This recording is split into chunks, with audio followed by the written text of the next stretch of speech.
There'll be some more people joining us during the course of the meeting, I dare say. My name is Andrew Malafant. I'm the chairman of the Great Collaboration, taking over from Graham, chairing this meeting because Graham has been delayed in travelling back home, so he may listen in at some point. But this meeting is being recorded, as we know. If anybody's concerned about their front bedroom or back room being shown on live on national media, perhaps you might want to keep their cameras off. But in the meantime, it's my great pleasure to introduce Mr. Paul White to you. Paul has been working in this particular area of how do we manage things on a larger scale. We're all involved on dealing with climate change and biodiversity at different levels, dealing different bits of community elements. And Paul has been addressing himself to, is there a better way of managing this, of sharing things, of overlaying matters, and providing some sort of strategic support for what we're actually doing on the ground. This is a very, very broad introduction, and I'm pleased to see Paul nodding a bit. But I'll pass the baton over to Paul to explain what is going on and tell us all about it. Over to you, Paul. Thank you, Andrew, and hello everybody. Very nice to meet you all. Yes, I've sort of been working in the space of the non-profit sector, so the VCSE sector, and recognising the value of what they bring to community development.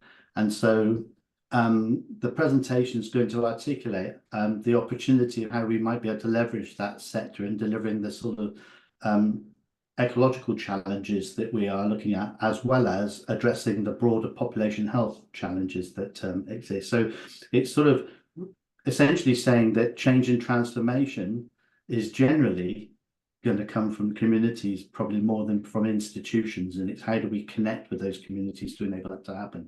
So hopefully that will become clear and relevant as we go through. I'll just start sharing, and then hopefully all of this works perfectly well as the technology. So just has that worked and everybody's seeing an introductory screen? Yep, all clear. Brilliant. Oh, that's good. That's all, we're off to a start, flying start. So I'm co-founder of an organisation called eCulture Solutions, which is a tech for good proposition that I've been building for the last sort of 14 years. But the focus of what we're trying to establish is a portfolio called All About the Place, which is essentially a community information service. And so what we're trying to do is fill a gap that exists out there in the world around our understanding of community service provisions and how we might, and when I say we, I mean institutions and institutions and public bodies can actually connect to utilise and leverage the community services that exist. One of the primary reasons I invested and started in this journey, my career's been one of working with public sector, both within it and as a service provider, delivering technology solutions into it. And the agendas that I was largely being drawn into were transformation change agendas over the years, and that's over the course of sort of 30 years. Apologies, there's a timing thing going on my presentation. I realised after a number of years that we were transforming very little. We were changing a lot and delivering good value, but we weren't really transforming things. And I began to examine why that was. And one of the things that struck me was that certainly when it came to early intervention and prevention and talking about population health and sustainability and all those parameters that should drive us to improvement in well-being of individuals, of families and communities, was that we didn't have a great way of valuing that.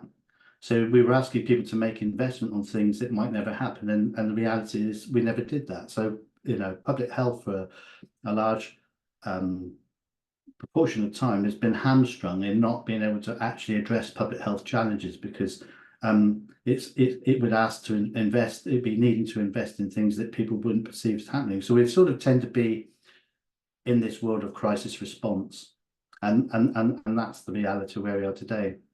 So one of the first things I did to set out an agenda about why we needed to change was try to determine if we could identify the social and economic impacts of failing to address the sustainability challenges, the health challenges, the well challenges, social, challenges that exist in society.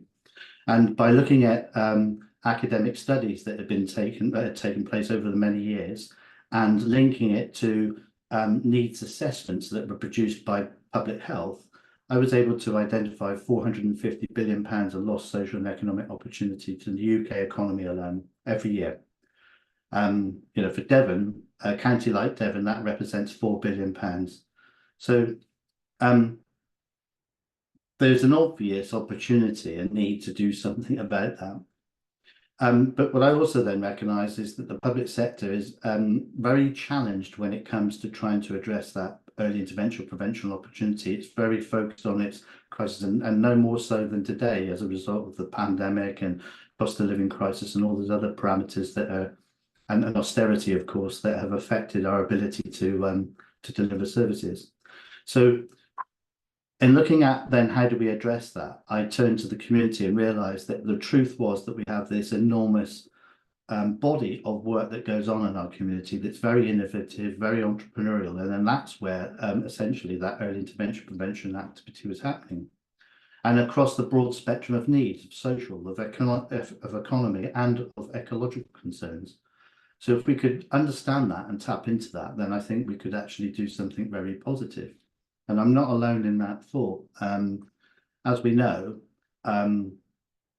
the public service institutions, the government, in most recent years, and certainly since the COVID pandemic, have begun to recognise there is this enormous body of the voluntary community sector. And there are a mass of studies now from King's Fund, from Local Government Association, from NHS England, that are all now pronouncing that public sector needs to find better ways of engaging with that VCSE sector and work with it. But one of the problems with that, and this is the bit that was drawn me to building out all about the place, is that there isn't a body of information that you can go to that describes the non-profit sector. So there's no informatics service or function that's supporting the non-profit sector like there is within health or within local government. And so that gap means that every organisation that is wanting to take forward this opportunity is struggling, is stuck at the moment with not being able to realise the full potential of what is available. And when we looked at this again from a Devon perspective, as an example, we discovered 6,000 community innovations and entrepreneurs, that 6,000 registered non-profits that are operating across almost every spectrum of wellbeing development. Thousands more running local community groups that are informal groups. Nearly 100,000 people within the population, so an almost 10% working age population are engaged on a paid or voluntary basis within the non-profit sector. So it's a huge body of resource. And in terms of economic activity, it generates 1.5 billion of economic activity every year. So it is an enormous sector. And but it's largely unrecognised. And when we started sort of promoting these numbers and these details to our integrated care system colleagues and our local authority colleagues, they were blown away by the sheer vastness of the sector and what it was involved in. And of course, Devon's just one example. This is replicated across every county.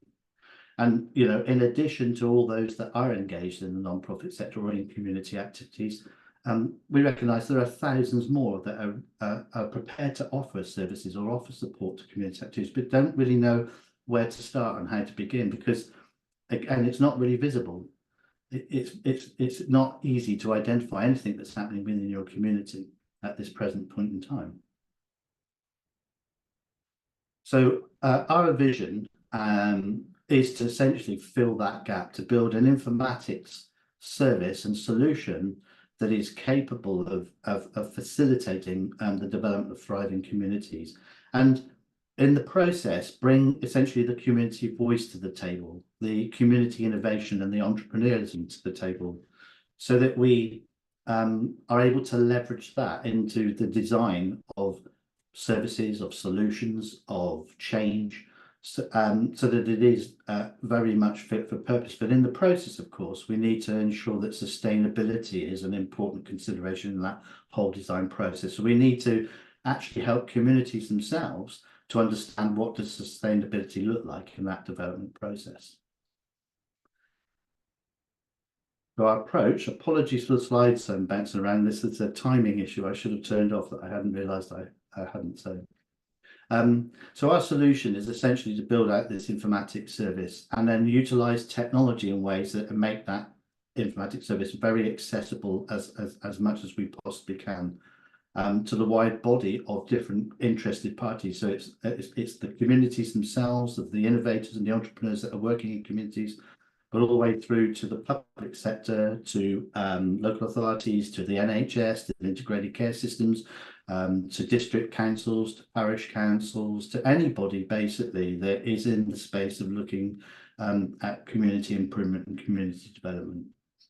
And of course, technology partners, so organisations that are helping to bring new understanding to ecological framing, to sustainability challenges, to empowering greater volunteering, to enabling collaboration and participation to become a factor in the process of co-designing the systems and solutions and services that we need going forward.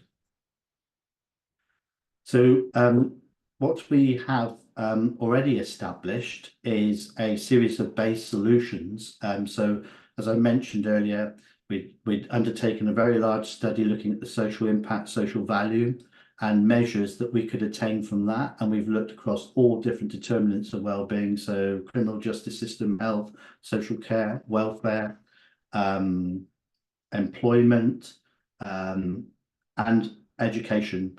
And it's across all of those factors that we've identified this very large social and economic opportunity, and we've got it quite granular. So we've unitized it and we've got it against specific line items. So for example, like ASBOs, for example. So if we can utilize population health information around the events of antisocial behaviour within a community and the impacts that's having on a community, and then we can start to target local community services at addressing that particular challenge and resolving that, making appropriate interventions. We can measure the outcomes and start to demonstrate what the social impact, social value of those interventions have been. And what we're doing, and one of the reasons that we're now working with the Great Collaborative and Andrew and Graham, is to extend those social and economic measures to now include ecological measures. So we've got a very, very good rounding of the value of the opportunity in its entirety. We recognise that in the process of looking at changing community, assets in the community are really important. We've seen a large growth in asset-based community development sponsored by local authorities, by the health system. One of the challenges with that, though, is it tends to be very focused around social prescribing and health concerns and institutions within the community that are providing services related to health, when in truth we need to be looking at it on a placemaking basis. We need to include all the business sector, all the SMEs, all the other entities that are out there that are integral to community and actually would be able to bring quite a lot to the whole process of change within the community before we needed perhaps sometimes to engage the public sector. One of the critical things we need to remind ourselves is we are a nation of inventors, of entrepreneurs. There are, 90% of the businesses out there are more than 90% of SMEs are small businesses that are essentially community focused. So when you put them alongside the social enterprise and the charities and the voluntary community, we have an enormous body of community focused resource that we can tap into. The mapping aspect of this and the GIS is actually, I think, very critical, and it's very important to highlight that. I think change is best invoked, certainly within a community context, around the context of proximity. The things that happen in my street matter to me directly. I'm more inclined to get off my sofa and go into my street to make an intervention around, or offer services, or do something based on that proximity. So the same applies when it comes to community development, to placemaking, to social prescribing, to all the different opportunities that we're currently exploring around how do we move forward socially, economically, and ecologically. Proximity is key. So we very much have built what we're doing around GIS and using the parish online application, is the XMAP parish online application, as the means of building that understanding and enabling people to connect to it on a personal level because it's because of its proximity to them. we've also looked at the structure around how placemaking might happen. You know, the fact that actually we refer to placemaking, but there's a generating stage and then there's a keeping stage. It's not just about making. How do we invoke and animate communities to come forward to offer their capabilities to the process of making the community?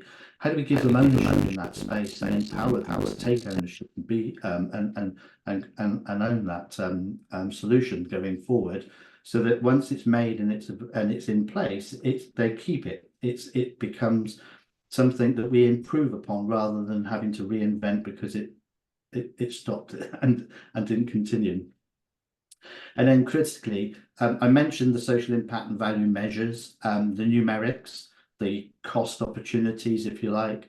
It can't be just about that. We need a narrative that tells the story of place, of people in place, of the outcomes that have changed for them in a human way, so that we're not just focused on the economics of things, because that's what's driven us to the current state we're in at the moment.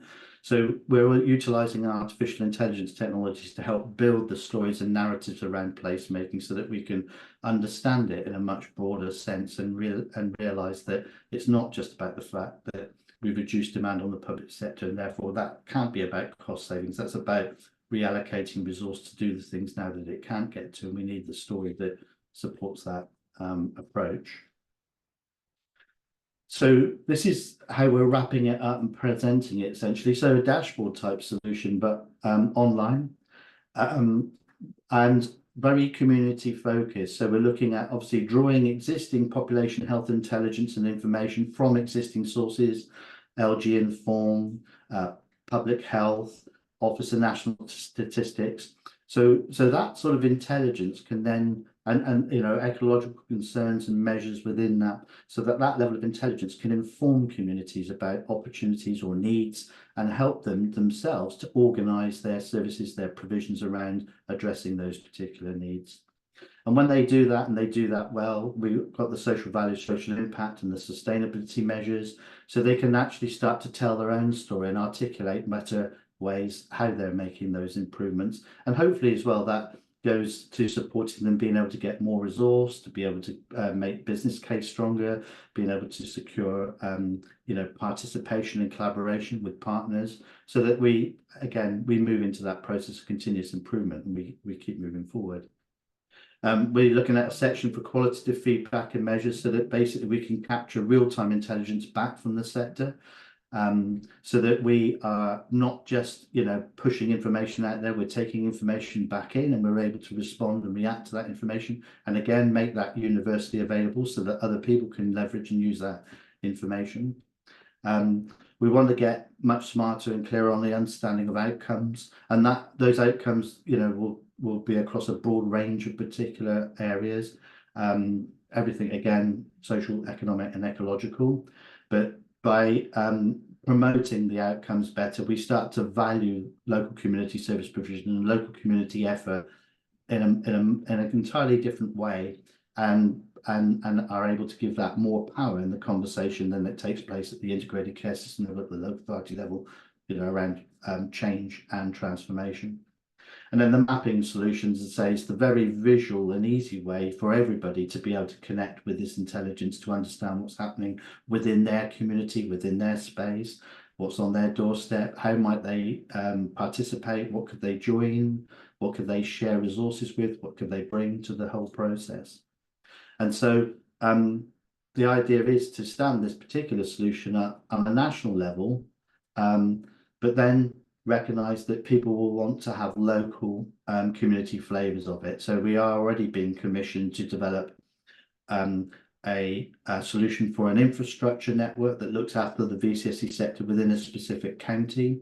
But we've also got, you know, interest from local care partnerships, which in Devon is a part of the integrated care system, but essentially framed at a district level. So it's looking at building an insight solution that enables them to understand the service provisions of their particular location, so they can start to then look at health, population health management planning and investment around population health concerns. We've got a voluntary service network that's looking at leveraging the platform to increase their ability to connect with volunteers in the community and volunteers with opportunities within the community, but of course recognizing as well that they want to tap into the insights around local businesses, so they can ask local businesses about making offers to community projects, whether that's volunteering time of staff or it might be goods and services. We're trying to look at how we can enhance the offer from businesses to not just be about offering people's time, but skills. You know, if they're a lawyer or a legal firm, they can offer legal advice and guidance to new startups, for example, social enterprise startups. Or if they're a builder, we might be able to encourage a DIY SOS and get the village hall roof fixed with a builder offering goods and services around that. The key here is that we recognise that local intelligence is really vital. So we can assimilate and capture that through these local versions of the interfaces, but bring that back to the central service. We can develop a national perspective that can support the broader policy making and strategy setting at a national level.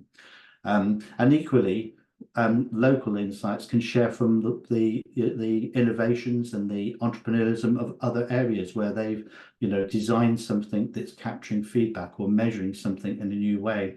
We can capture that and then we can make that available as a feature to every other community. So the concept is, again, that this is a platform of continuous improvement, and we just work with our communities and leverage everything we possibly can to improve our ability to basically enable communities to develop and move forward.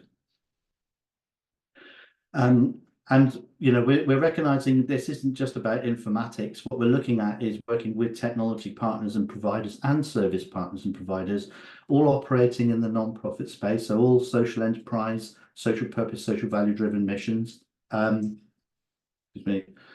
with the intention of basically recognizing that action does need support and that we can be more effective and efficient. When I mentioned earlier on, you know, Devon challenge is it's got 4 billion in lost social and economic opportunity, and that is despite the fact that it's got a 6,000 strong registered non-profit number of organisations providing services, alongside a several billion-pound public service institutions providing services. The deficit of need, that 4 billion, exists despite all the effort. So if we're going to resolve that, we actually need to find efficiency and new capability across the board. It's not just about the public sector becoming smarter and more clever at what it does. It's actually about the non-profit sector doing the same. We need to encourage that. So we need to leverage technologies and innovative ideas in how that happens. So in this case, we've got Go Animating. Basically a partner that we're working with, Interwoven, have developed what they call a quiet voice methodology, which is a brand new way of engaging with communities and people that have become disengaged and disenfranchised with service provision. So it allows us to reach right into communities and hear the voices of people and hear the genuine story of their need, and then respond to that rather than actually sort of parachuting in with solutions that don't quite fit. Go Collaborating is about how we, and once we've had the community animated, how do we enable engagement and collaboration to happen? So the Go Collaborating platform brings together the various resources, which could include members of the local community, non-profit organisations, business organisations, and public sector organisations, but deliver an equitable and participatory framework for all parties to be able to look at the challenges and opportunities of a place and the placemaking venture. And then Go Volunteering, which, as I mentioned, there are thousands of people sitting on their sofas at home thinking they could probably do more but don't know where to start. So the Go Volunteering platform enables us to connect those people to projects and initiatives within the proximity of their local area. But the difference with the approach of Go Volunteering is it also challenges businesses to rethink their approach around volunteering. As I said, the release of staff, to look at exploring the release of offers of enabling staff with skills, with capability to deliver that into the community context to help projects and initiatives get underway, rather than just giving hours of time. We need more than that. We need, an acceleration of the development of the local community groups, and we need businesses to contribute and bring their skills to that. And we're operating the whole system in an open architecture way. So we would connect with anybody else with other value propositions. So Andrew's proposition, I know, of this ecological measure is there in the wings. And we're looking and quite excited about the opportunity of bridging and connecting that in to bring a whole new level of information around ecological framing of these and sustainability framing of these opportunities. And beyond, obviously, the non-profit sector, we are looking, obviously, at the VCSE alliances, the assemblies, the local VCSE infrastructure networks, of which there are hundreds, parish, district councils, local authorities, the NHS integrated care systems.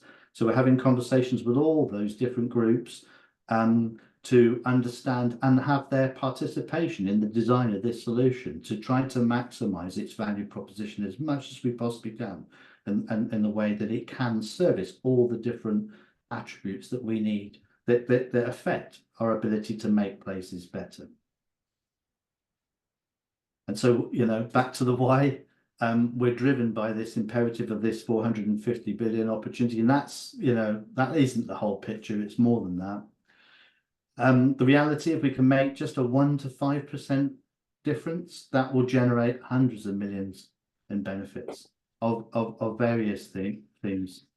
So it's actually not a massive amount of effort. It's about doing what we're doing already smarter and more effectively to actually gain access to those benefits.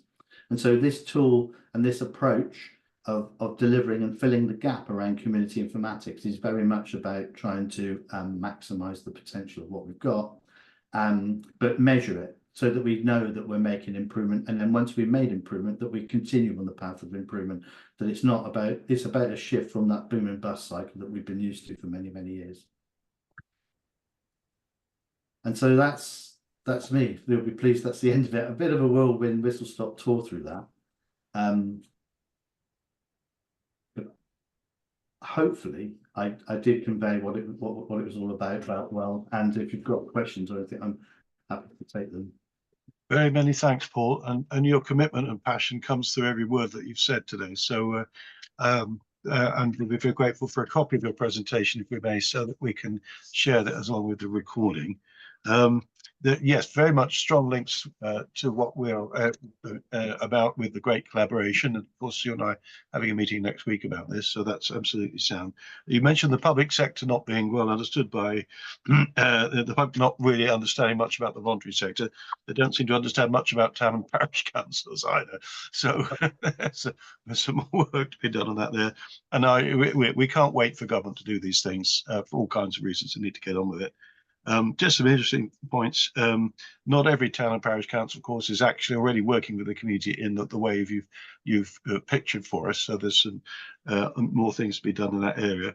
In my county of Gloucestershire, there was a county-wide voluntary sector body which actually closed due to lack of funds. So some places have got, where I actually live in the Forest Indeed district, they're going great guns. The county one had to close. So you know, it's going to be quite patchy in terms of, even at a local level, the voluntary sector networks.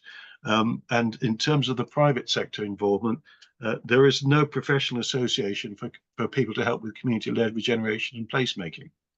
Time was, you might think you could get in touch with an organization, find out, oh, we need some people to do this. Where's the nearest people with a track record into my place that can come in and help us with some placemaking? You know, that doesn't exist actually. It's a question of word of mouth and so forth. So actually, even within the private sector, getting people who are actually going to charge for their premises to get them well known, you know, that's going to be another string to this. So those are just initial thoughts for me. We've got some hands in the air. Amanda, you were first in with the hand in the air. You're on. Two things. First of all, thank you very much, Paul. And the reason I put my hand up so quickly was I'd reached to get the camera function on my phone to copy that last slide with your contact details, but it went down too quickly. So it's kind of, could you pop that back up again so we could make a copy of that? And then I put a couple of posts in the chat as we went along. It's interesting that we've worked in a similar space, it seems, like over the last 30, 40 years.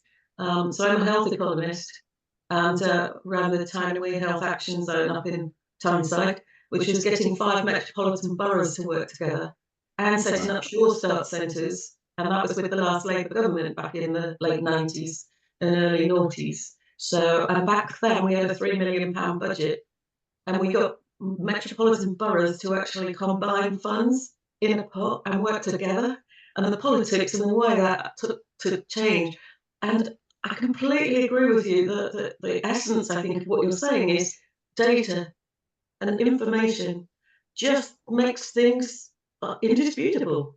You know, let's work on the objective rather than the subjective. Put the politics that is pure person versus person politics to one side, and actually use politics for good and to improve our communities. And for us, it was about reducing health inequality. So it was about helping with smoking cessation. It was the alcohol support. It was about heart disease and cancer and reducing those. And how could anybody disagree with this stuff? So we could coalesce around really easy to get together aims and ambition, so the common vision. But I trained in all sorts of things about how do you get large groups of disparate communities together. And we hired football grounds and did these huge whole systems events. We had week-long residentials. You know, I know these things are crazily expensive, but if you're doing it within your own place, you live there. You don't need the overnight accommodation. Yeah. You just need the commitment, the organisation to deal with something that's so big that most parish and town councils will run a mile thinking, well, that's for a higher authority or a bigger being. And actually, when it came to COVID, we all got up and did it. And we made it work. It didn't matter how difficult it was. We got to know neighbours, we got to know streets we didn't know existed. Yeah. So it's that having a reason that we can all believe in, having a motivation. And I think that data helps with that. Then so the business case for doing this at all. Then it helps with what progress are we making? What difference are we making? And then it helps with the why does your organisation have a role to play? And then it helps with the long-term change of looking back and evaluating what worked and what didn't. So I couldn't be more on board with what you're saying, Paul. Thank you. I appreciate that. Thank you very much. And all encouragement is welcome because it's a bit of a hard journey. And you know, hearing your story, it is staggering to me that there were great innovational things being done years ago, but then where did they go? They got lost, and so we sort of go to this boom and bust thing, don't we? Do something really great and it booms for a bit, and then somebody comes along and says, "Oh, we can't afford to do that anymore," or whatever, and bang, it goes. And that's been my motivator. I thought that we've got to move to a path of continuous improvement somehow. We've got to find that way of just keep stepping forward, keep making progress, and you know, certainly with the ecological concerns, the bigger framing of the, you know, it's ridiculous, isn't it? It's such an obvious opportunity to do something positive and different, and yet because the economics that drive the decision making, they don't lend support.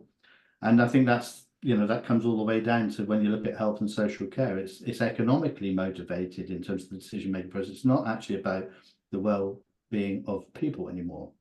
And the people working within it, you can just see how downtrodden they've become in the you know, people, when I first started in the health sector, the thing that impressed me more than anything when I was a young, impressionable young person was the fact that when 5 o'clock came, nobody got up to leave it. There was stuff needed doing, they stayed and did it, and nobody said about overtime. They were just committed to the sort of social purpose, social value of what they were doing. And then as performance measures came in and as we adopted the commercial way of doing things, certainly in the healthcare sector, I just saw that beaten out of people to the extent now that I think the vast majority of workers are just incredibly frustrated. They want to do more. They relish the opportunity to do more, but they're just not allowed. They're not given the chance to. But I think if we can connect in that, like you say, in that communal context, in that, and they maybe find those other avenues to express their social purpose, social driven motives, then I think we can transform that whole conversation and shift it. But it is about, you know, celebrating what's already happening in communities and at local levels and in parishes, you know, expressing that in a different way and raising it so that others start to go, okay, that's what we're missing. And I think we can do it. We can do it. Thanks. Paul, if you could just put your email in the chat, please, and then people can have that and we can share that around. That's brilliant. No, we've got some real energy building in this conversation. Peter Bates, your hand's up, sir. Yes, Paul. Yeah, I kind of get it, and lots of things come to my mind. For example, I mean, I live in East Cambridgeshire, for which the city of Ely is part of East Cambridgeshire.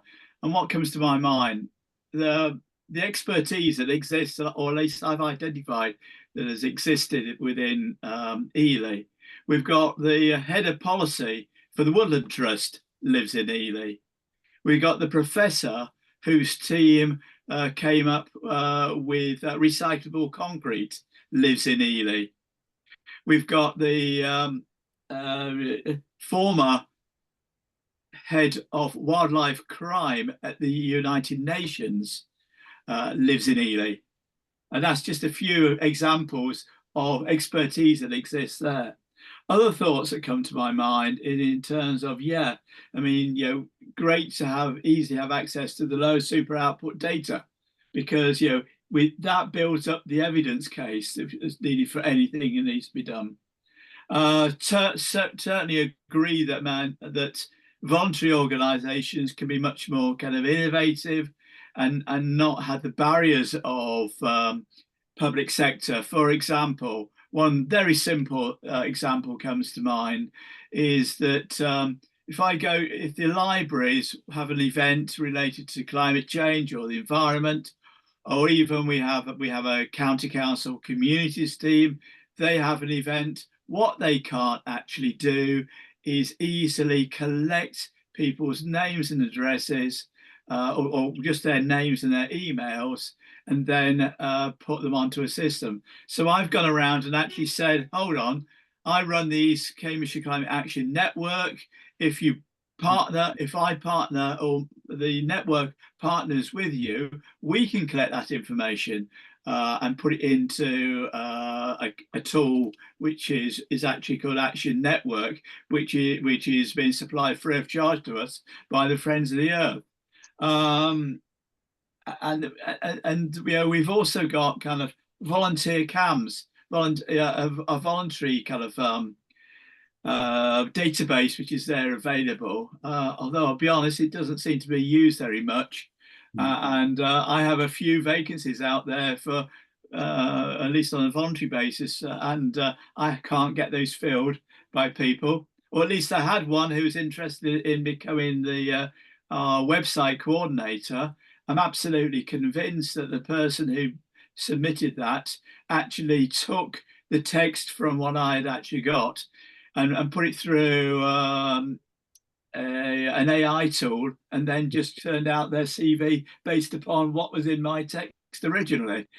They still haven't come back to me actually to say that. But yeah, there's a lot of things there. I think immediately of kind of citizen science and the things that people could do locally, which then contribute to that evidence base.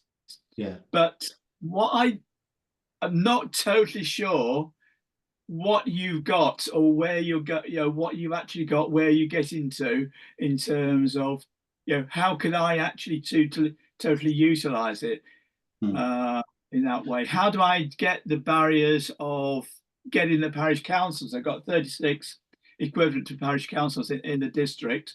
How do I get them to fully embrace it? And perhaps be more efficient in their organisation and not keep going to constantly having to refer back to the committee all the while, which I'm in a position where I can avoid in that respect.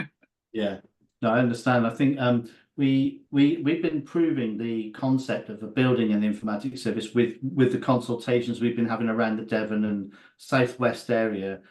So that's led us to the point now where we're actually securing commissions to start to build it as an online platform. So the challenge I've got slightly at the minute, which I'm juggling, which I think is not going to be unresolvable, is obviously each local commission wants their local flavour.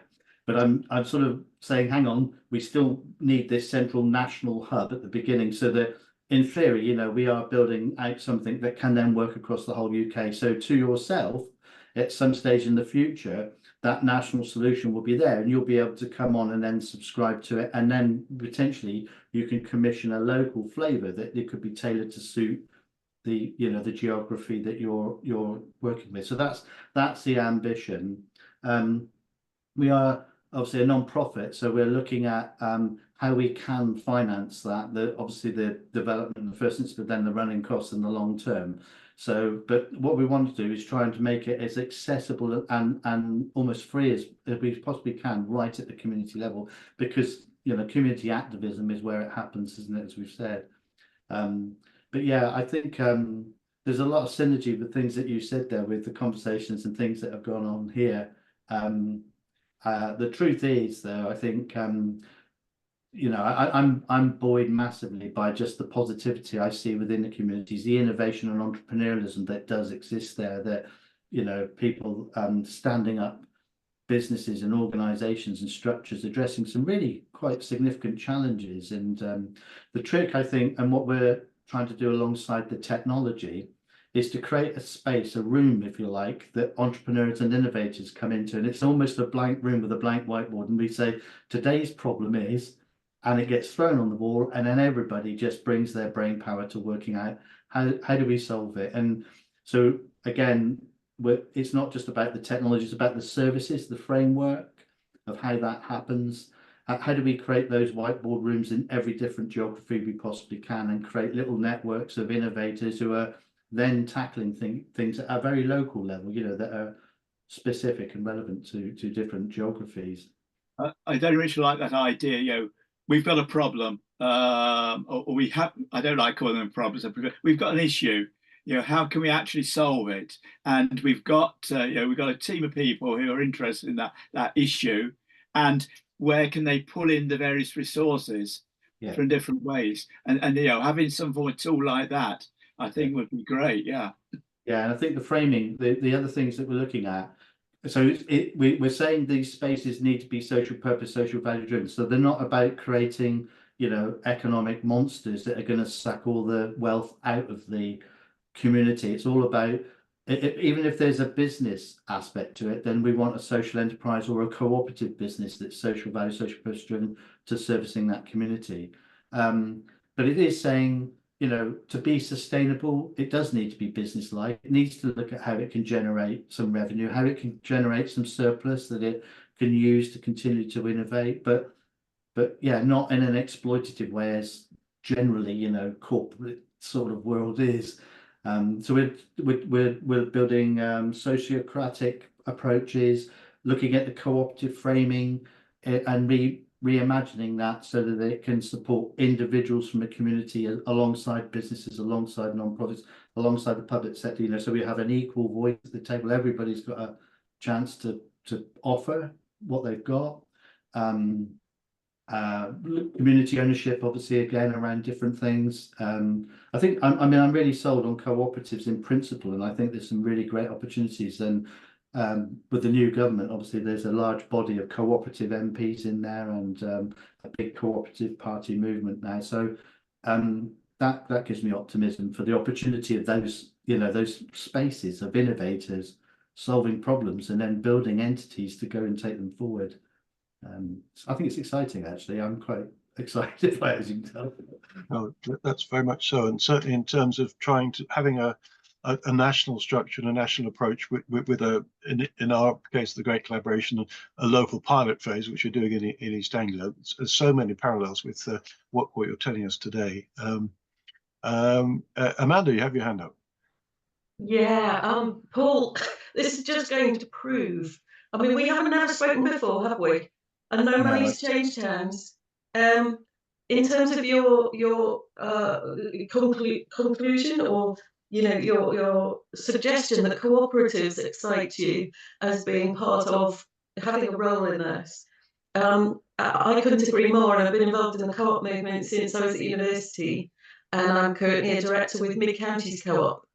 And we have one of the 7 principles of cooperation, and this is not just a nice to have, this is actually set in the roles of directors of every cooperative.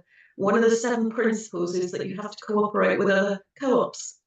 Yeah. So we're always we're at risk of being in trouble with the Competition and Markets Authority for collusion, because we collaborate, we don't compete. Well, we are competing in the sense that we want the money's coming through the till, but not for profit, but for to enable us to do good in our communities. And as a result, and I'm not meaning to advertise here, this is just pure information, because Tesco's and other supermarkets do similar. But we have something called we've just launched it this month, and it's called Doing Good Together Fund. And the whole point of the Doing Good Together Fund is that there is a body of monies that can enable local communities at the level of a local store catchment to be able to do things that they might have always wanted to do but never quite had the money to do. We do have volunteer hours, so our staff are all paid 3 days equivalent per year to go out into the community and do volunteering work. But we also try to have long-term, what we call community partners. So we choose our community partner for 2 years at a local level, where it's at a regional level, not at the store level. And then a group of stores together can raise funds, do things, publicise, share information, etc. Now that's a commercial organisation, but it's not a company. It's not a corporate, but it is it's an organisation that exists for community benefit.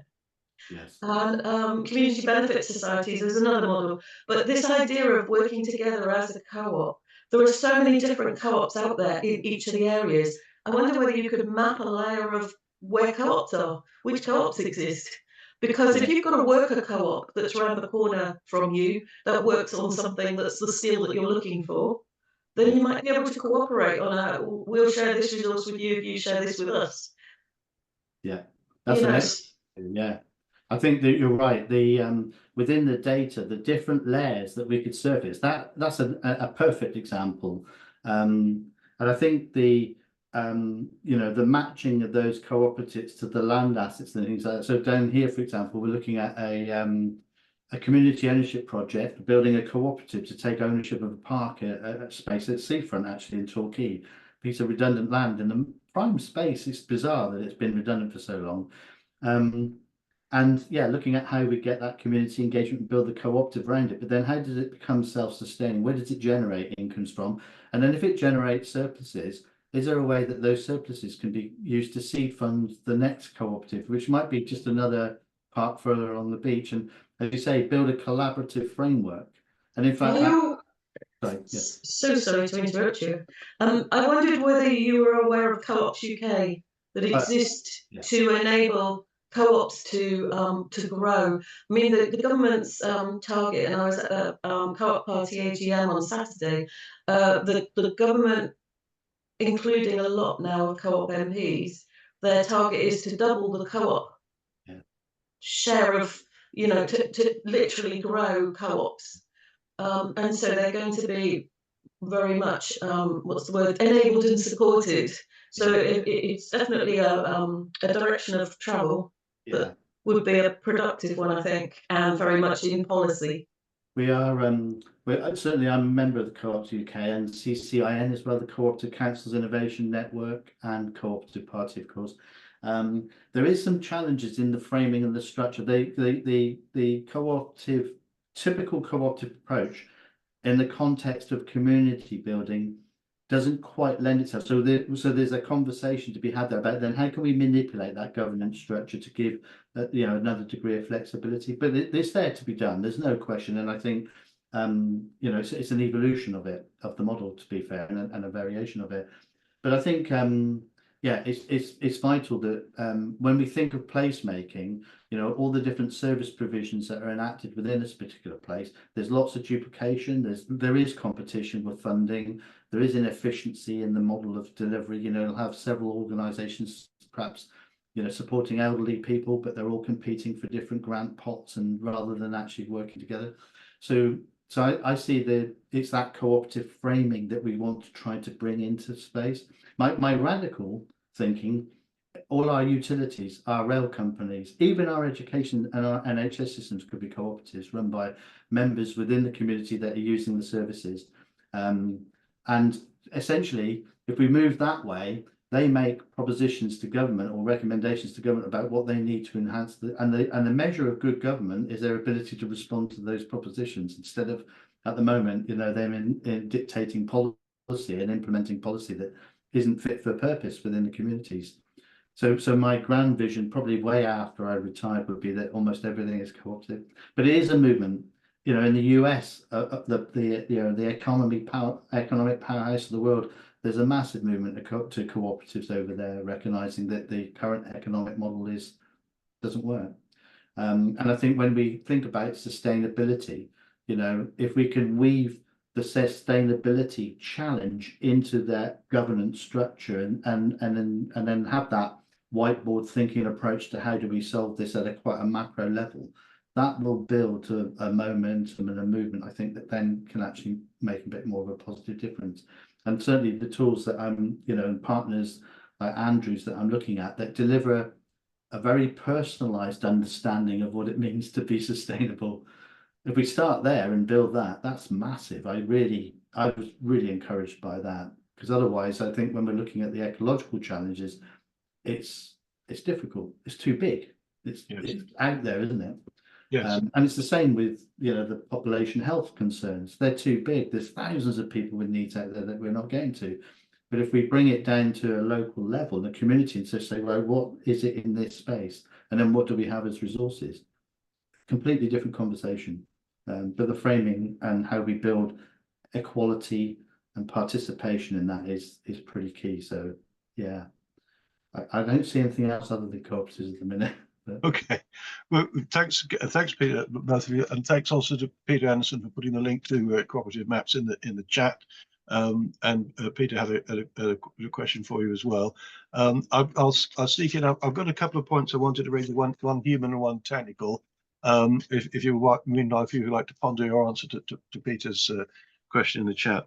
On the human side, I think getting people engaged, we've certainly looked at the county area seems to be a central sort of area that people understand within which to operate. That's what we found so far and what we're sticking with. I have noticed that a number of town and parish councils don't look outside their front doors and they don't get involved in community in the broader sense. So that's one issue. Another issue, of course, a lot of voluntary sector bodies having focused very clearly on a particular small service and how they deliver that, then find it a bit more difficult to join up with others sideways. So that's the human part of the question is, and I think this is a core of what we've just been discussing.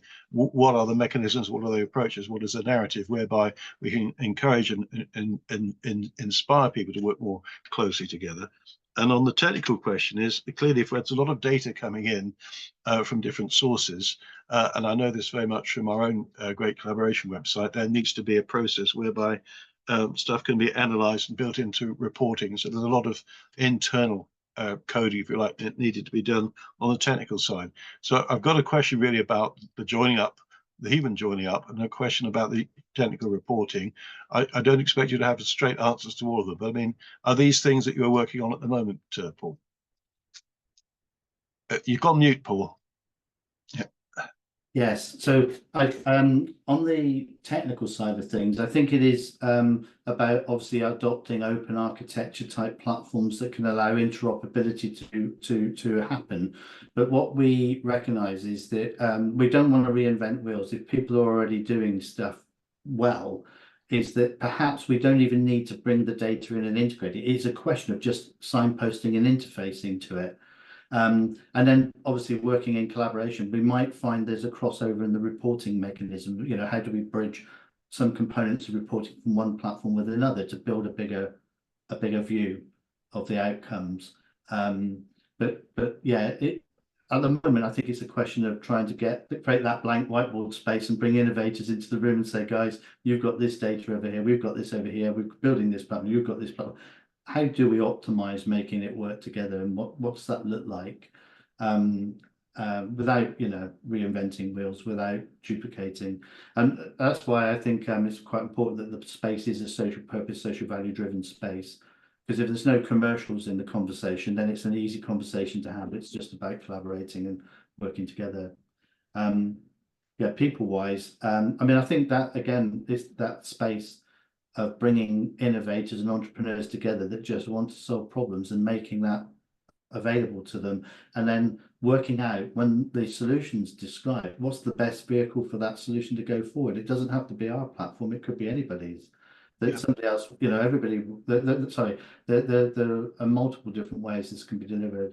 And again, as long as it's operating under social purpose, social value principles, with collaboration at its heart and sharing at its heart, then I'm not precious about however these things are delivered. I think the key thing, though, is about that sustainability question in the platforms and solutions themselves. How do they generate revenue so that we can establish a process of continuous improvement?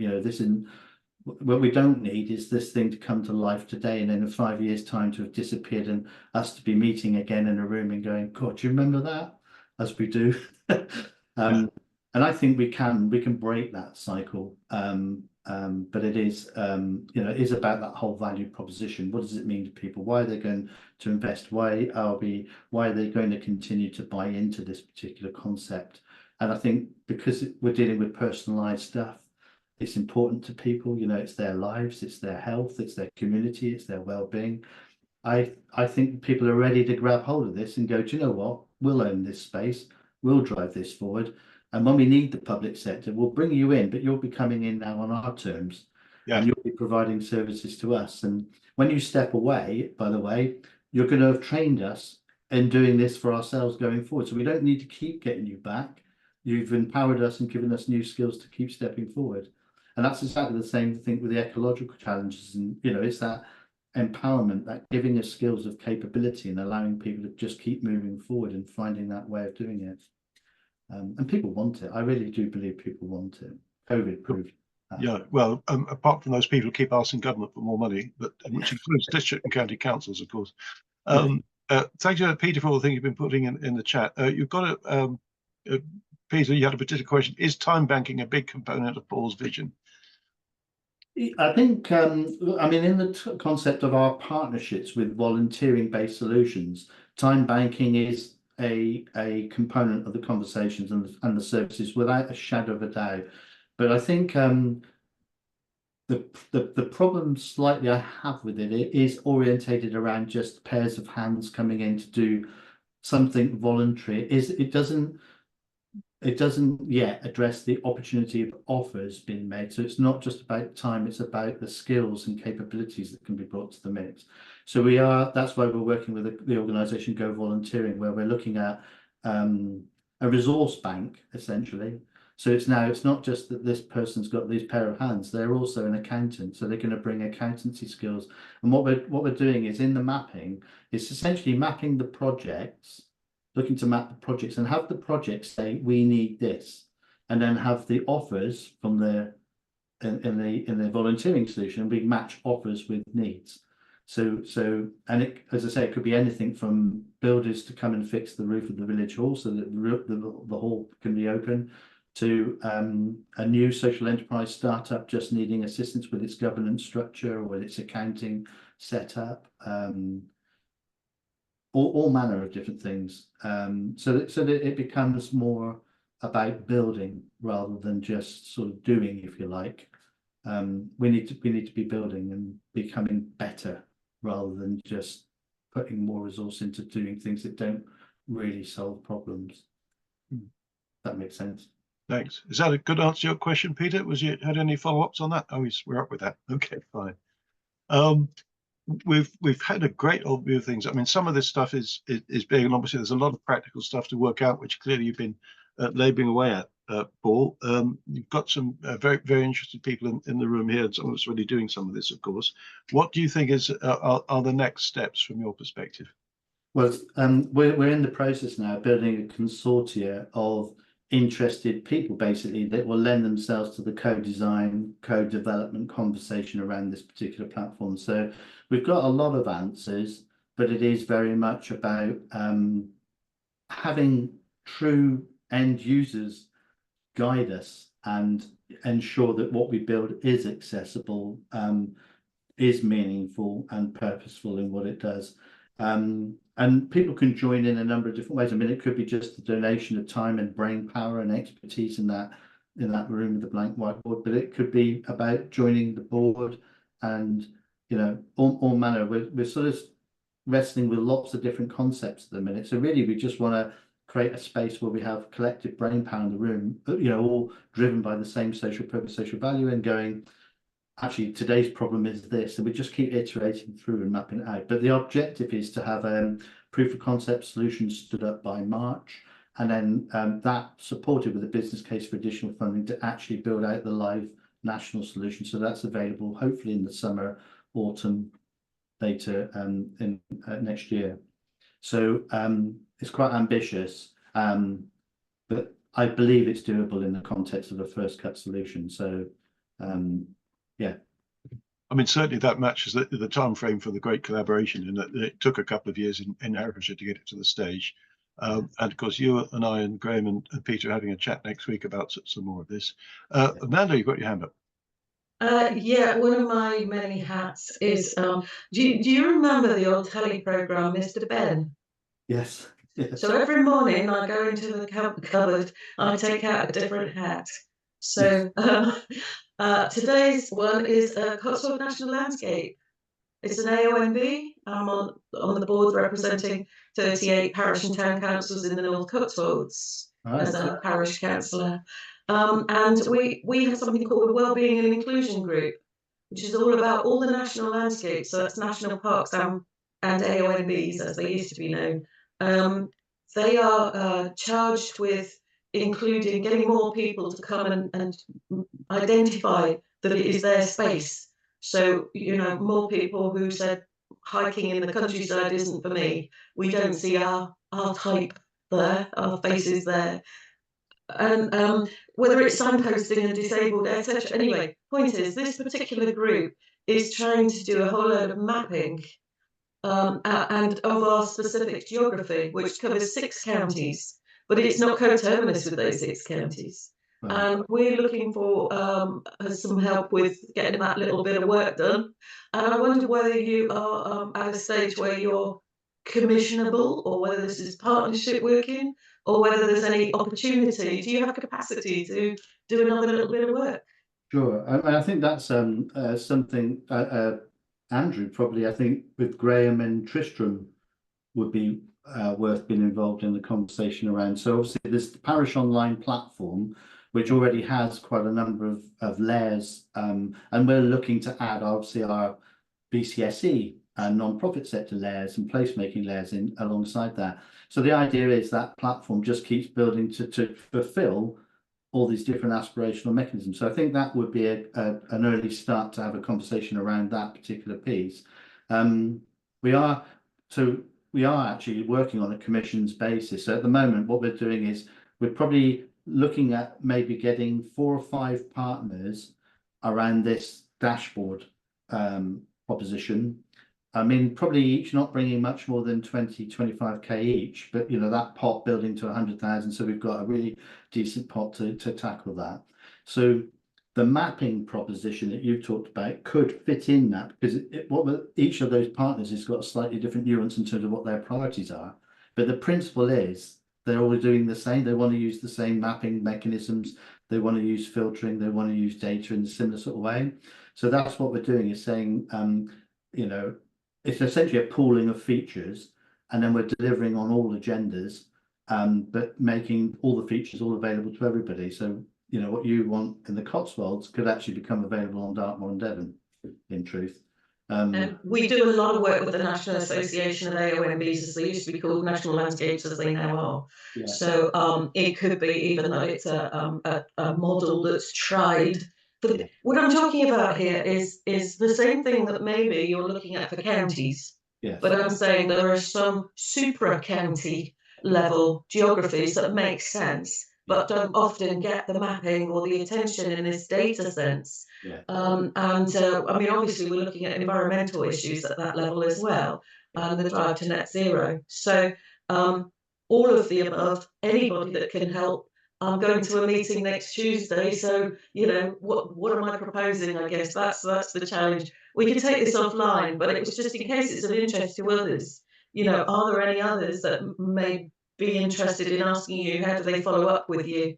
You know, it's just what, and not necessarily you solo, Paul, but you as in Andrew, Graham, Paul. You know, what next? How do we get involved? Yeah. I think, I mean, the reality of it is, Andrew, isn't it? I think what we find, and certainly what I experience, is in these conversations is it spurns up dozens of other requirements of other opportunities, and they're all interconnected and all related. So I think finding a way of capturing those and harnessing those in the conversations we're having with would-be investors, for example, because I think there's an enormous power in what's just been articulated by yourself around what you're looking to achieve. My brain immediately pinged into, when you were talking, of thinking, how could I connect all the local organisations that are fostering people trying to become more active to the fact that there's a green space over there they can use as a means of doing that. There's obvious connections in all the different data, and another layer that you could add into that. And again, it's that whiteboard, isn't it? It's in that room. You've offered something today. This is what we want to do, and I'm instantly going, oh, I can add to this and add to that. It's how do we capture that, and then how do we bring sponsors, backers, investors that can enable us then to resource getting on and doing it, and being proactive in that way. And we're sort of addressing that question now. Don't have all the answers just yet, but I'm very open to capturing all those requirements, and as Andrew will be, and Tristram and Graham. And I think between us, I think we can start to form agendas around these needs, and then look at where could we tap into the resources. And I'm again, I don't know whether the elections had but I feel there's a great degree of optimism, and there are some investors out there beginning to go, we do need something different. We're beginning to, and they're not asking for us to jump through hoops quite so much either. So there is opportunity to sort of take a step forward at least. But yeah, very open to receiving anything that anybody's got as a suggestion. As I know, Andrew, Graham, we're having a meeting next week, and I'm sure this conversation will feature there. Oh God, yes, yeah. Thank you so much. Yeah, Peter, you got your hand up, sir. You muted. Yes, indeed. Yes, Yeah. indeed. Thank you. Yeah, just to echo a lot of what Paul's been saying, really, I don't think there is any shortage of impact investment out there, and obviously, the more dire situations become on levels, whether that's environmental or social or any other, the more those floodgates are going to open. But there's already lots of money out there. What's lacking is investment-ready teams, especially in the social environmental space, because they tend to lack, as Paul you're grappling with at the moment. What's the business model? Even if it's a social bond offer that you're looking to raise your money through, you've still got to pay back 5% return rate to people, which is their return. So the question is, what are the credible business models there? And then when it's quite easy to create what they call a cute puppy in a space where it looks like a great project. Yes, I want to save the world, but then when they delve deeper, it's like actually lots of red flags start flagging up.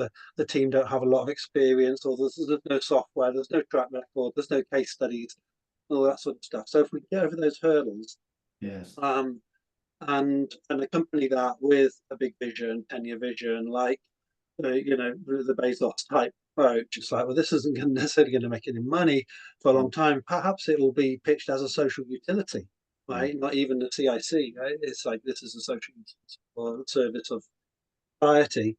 Then it can be done. So I really applaud the vision board. I'd love to talk to you further, Amanda, on the mapping front. Just really, so many mapping projects have had a lot of money put into them, and they've been done in silo, where they're of no benefit to anyone else after the project, and then quite often that data then disappears once the funding for the project or that organisation disappears. So just some general principles are what I would advocate for, and things like the Murmurations Network. They've created an open API where all of your data can contribute to a larger mapping whole once you've completed your project. So yeah, I'm not advocating any particular software or anything like that, but just a general principle. Just imagine 5 years down the road, once, say, for instance, your project's got no capacity or no funding, will your data still exist? Will it still be a benefit to wider whole? Yeah. I think that's really important, Peter. Actually, you're right. How many times have we seen applications come to life quite good for a period of time, and then suddenly they disappear and they get lost in the mist of time? So we are adopting that same principle at the back end. It's open data architecture, and if there are hosts out there that are offering specialized services, say for example mapping data, that we bridge into that and we support that. because at the end of the day, if we don't share this stuff, we're not actually going to make progress. And I think there is, this is, again, I keep emphasizing it, and apologies, but that social purpose, social value driven, the whole different premise of not trying to create wealth out of this particular value proposition of, and certainly in a singular way, it's about actually what social good can this deliver, and then what's the optimum way of delivering it. And while we'll be delivering some sort of bespoke interface and some solutions, and there'll be some licenses, fees attached to that so that we can make it sustainable at the back end, we want to share as much as we can within the different spaces that are delivering that same, social good and social value. But I think the trick is there is a big problem obviously in the economic model, isn't there, that we've got at the moment. Certainly boom and bust and austerity, and frustratingly, it seems we're going to have a level of austerity continuing. It's not sustainable for the planet.